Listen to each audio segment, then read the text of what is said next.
नमस्कार, मैं हूं मेघा सिंह और आप सभी का स्वागत है एसपीएन 9 न्यूज में। अशोक गहलोत ने अब बीजेपी और आरएसएस पर सीधे तौर पर निशाना साधा है। जी हां, यहां पर राजस्थान की अगर हम बात करें तो राजस्थान में कुछ महीनों से सांप्रदायिक हिंसा की काफी सारी खबरें जो है सामने निकल कर आई है। लोग जो है सड़कों पर उतर कर यहां पर दंगा करते हुए नजर आए और इन सब के लिए अब जो है जब जवाब मांगा गया अशोक गहलोत से तो उन्होंने यहां पर हिंसा के लिए आरएसएस और बीजेपी को जिम्मेदार ठहराया। दरअसल कुछ समय पहले प्रधानमंत्री नरेंद्र मोदी ने सांप्रदायिक हिंसा को लेकर कुछ बयान दिए थे और इन्हीं बयानों पर जब अशोक गहलोत से उनकी प्रतिक्रिया मांगी गई तो उनका कहना था कि प्रधानमंत्री नरेंद्र मोदी से मैं यही कहना चाहूंगा कि अगर कोई हिंसा करवाता है, अगर हिंसा होती है तो उसके लिए जिम्मेदार साफ तौर पर बीजेपी और आरएसएस पार्टी है। और यहाँ पर बीजेपी को सीधे तौर पर उन्होंने निशाने पर लिया। अशोक गहलोत ने कहा है कि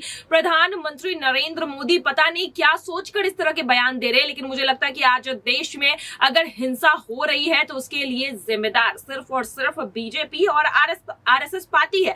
वहीं यहाँ पर प्रधानमंत्री ने कहा था कि अभी 25 साल तक जो है और सत्ता में रहेगी बीजेपी। इस पर भी जवाब देते हुए अशोक गहलोत ने कहा है कि प्रधानमंत्री को लगता है घमंड हो गया है, अहम हो गया है।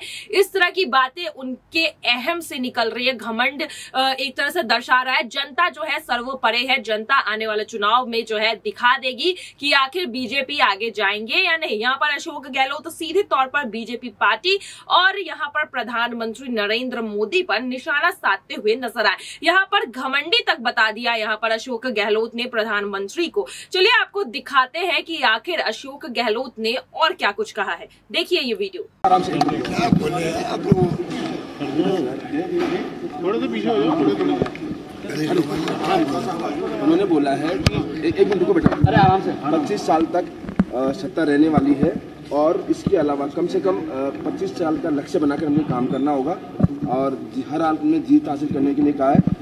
वंशवाद और परिवारवाद के बीच में हमने कमल खिलाया है और इसके अलावा उन्होंने बोला कि लोगों में जहर घोलने की कोशिश हुआ करती थी, कभी जाति के नाम पर, कभी क्षेत्र नाम के भड़काते थे लोग और आज युवा पीढ़ी के साथ खिलवाड़ कर रहे हैं। प्रधानमंत्री जी जो बोले हैं मुझे आश्चर्य हो रहा है। जिस प्रकार से आज तनाव का माहौल है, दंगे भड़क रहे हैं, हमारा आरोप तो बीजेपी और आरएसएस पर है। इनकी लोगों की जो सोच है वो एक तरफा सोच, ध्रुवीकरण वाली सोच है। इसी कारण से तनाव पैदा होता है, उसी कारण से योजनाबद्ध तरीके से दंगे होते हैं। ये आरोप तो हमारे इनके ऊपर है। और जहाँ तक बात 25 वर्ष की सत्ता की बात की, हम सत्ता में रहेंगे, ये तो भविष्य वक्ता कोई है नहीं। जम्मू कश्मीर में भविष्यवाणी कोई नहीं कर सकता है। कल क्या मूड हो जनता का कोई नहीं कह सकता है। इसलिए ये उनका अहम और घमंड बोल रहा है, वो खुद नहीं बोल रहे हैं, मेरा मानना है। और इसका जवाब जनता देगी समय आने पर। राजस्थान के लिए मैं कह सकता हूँ जो योजना हमने बनाई है बेमिसाल है। हिंदुस्तान के इतिहास के अंदर किसी भी राज्य में ऐसी योजना नहीं बनी है जो कि हमने बनाई है राजस्थान के अंदर। अब जनता के ऊपर है कि वो उन योजनाओं को किस रूप में यूज करे। चौमुखी विकास राजस्थान का हो, ये हमारा ध्येय है। हमें इसको लेके नेगेटिव बनाना, चुनाव के लिए भी अगले चुनाव में जाएंगे तो हमने जो क्या किया 5 साल में, क्या जो वादे किए थे, कितने वादे निभाए, क्या हमारी उपलब्धि हैं प्रदेश के लिए, प्रदेश विकास के लिए, इसी में हमारा नेगेटिव बनेगा अगले चुनाव के लिए।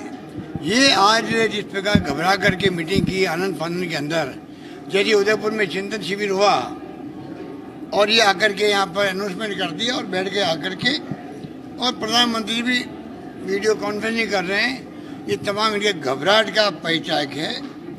और मेरा मानना है कि अब ये जो अहम और घमंड में बात कर रहे हैं 25 साल की, पहले 50 साल की थी, 50 साल और 25 साल पे आ गए अभी, और थोड़े दिन के बाद में 25 साल और 5 साल पे आ जाएंगे। देखते हैं क्या करते हैं।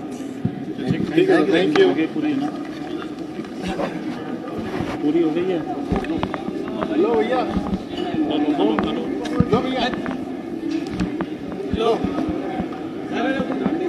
अब राजस्थान की हम बात करें तो जिस तरह से राजस्थान में कांग्रेस की सरकार है और अशोक गहलोत के बयानों को देखा जाए तो वो पूरी तरह से कॉन्फिडेंस नजर आ रहे हैं कि आने वाले चुनाव में फिर से कांग्रेस की सत्ता वापस आ सकती है। लेकिन अब ये देखना होगा कि कांग्रेस पार्टी जिस तरह से लड़खड़ा रही है, आने वाले चुनाव में किस तरह से कांग्रेस पार्टी फिर से खड़ी होती है और क्या राजस्थान में फिर से सत्ता हथियाने में कामयाब होती है या नहीं। आज के लिए बस इतना ही। आगे की खबरों के लिए देखते रहिए SPN9 न्यूज। धन्यवाद।